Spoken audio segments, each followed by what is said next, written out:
ಅನಾವರಣ.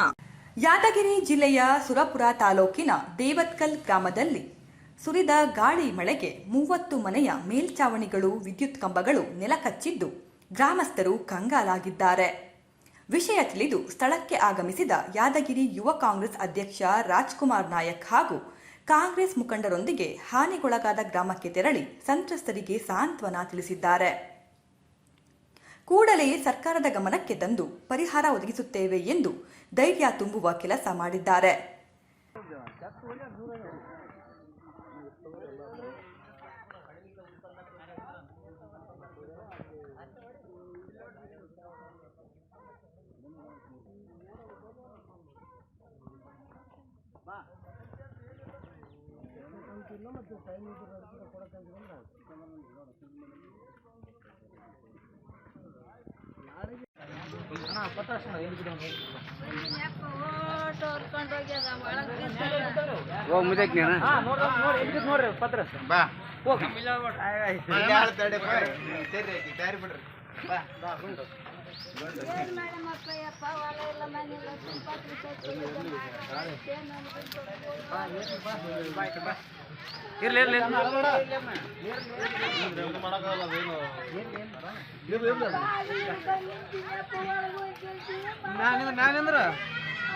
ತಿರುಪತಿ ಸ್ವಲ್ಪ ಸೈಡ್ ಅಷ್ಟು ಗೇಟ್ ಅಲ್ಲಿ ಬರ್ಕೊಂಡು ಪತ್ರ